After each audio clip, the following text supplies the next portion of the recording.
Fundamentally BTC और Ethereum जो है वो स्टिल स्ट्रगल कर रहे हैं और अभी भी उनमें कोई रिवर्सल्स के साइन नहीं नज़र आए। सो ये क्या हुआ अचानक ऐसा? कौन सी ऐसी वेल आ गई जिसको बर्दाश्त ही नहीं हो रहा? फर्स्ट इसमें दो मेन फैक्टर्स आ रहे हैं, क्योंकि हमारे पास दो तरह की बड़ी वेल्स होती हैं। एक तो नॉर्मल जो वेल्स होते हैं, जो रिटेलर्स होते हैं, जिनके पास काफ़ी ज़्यादा क्वांटिटी होती है, और सेकेंडली जो हमारे पास इंस्टीट्यूशंस होते हैं, उनकी भी बाइंग। जिस तरह से हमने लास्ट कुछ जो हमारे सेशंस थे उसके अंदर भी डिस्कशन की थी कि 68 और $58,000 की एवरेज बाइंग है ब्लैक रॉक की, उनके ETFs की।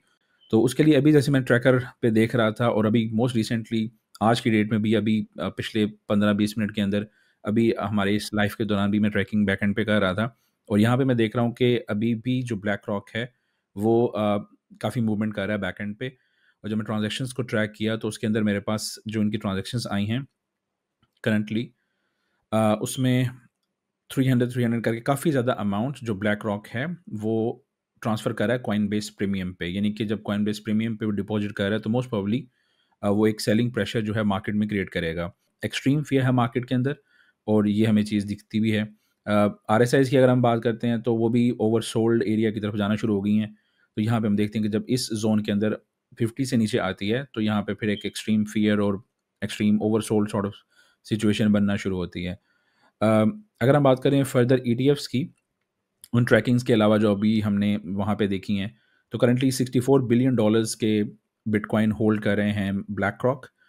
और लेकिन अगर हम लास्ट 10 दिनों की इनकी होल्डिंग्स को देखते हैं तो एक काफ़ी मेजर चंक हमें नज़र आता है कि इन्होंने काफ़ी ज़्यादा ऑफलोडिंग की है। तो टोटल नियरली 1000 BTC इन्होंने ऑफलोड किए हैं इस पूरे टाइम के अंदर, पिछले जो 10 दिन हमारे पास गुजरे हैं।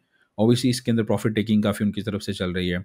सही है। अच्छा, बीटीसी के चार्ट को देखें तो इसने लास्ट वीक ये सपोर्ट तोड़ दी जो ट्रेंड लाइन की थी। मैं हाईलाइट कर चुका था कि ये मोस्ट लाइकली ब्रेक हो जाएगी और फिर हम आए करेंगे कि नीचे 88-89,000 को जाके टेस्ट करे। वो भी सपोर्ट से बाउंस तो किया इसने, डेड कैट बाउंस था, एंड अगेन अभी तक ये स्टिल स्ट्रगल करता हुआ नज़र आ रहा है। जो इसका पिछला पैटर्न हमने देखा जनवरी में कि ये इसकी जो सपोर्ट थी जिसको मैंने 1 पॉइंट से हाईलाइट किया हुआ है, ये ब्रेक होने में उसने टाइम लिया, और जब ब्रेक हुई तो ये थर्ड और फोर्थ पॉइंट आपके बड़े क्लोज थे, और फिर फिफ्थ के ऊपर जाके यहाँ पे बुलिश डाइवर्जेंस आई थी जिसके ऊपर हमने एग्जैक्ट लो यहाँ पे पकड़ा था अप्रैल में, और उसके बाद हम इसको राइट करते हुए आ रहे थे। राइट नाउ अब इसी तरीके के पैटर्न्स बने थे, फर्स्ट सेकंड थर्ड सिमिलरली वैसे ही बन रहा है, लेकिन जो फोर्थ है वो बहुत ज़्यादा ड्रॉप हो गई।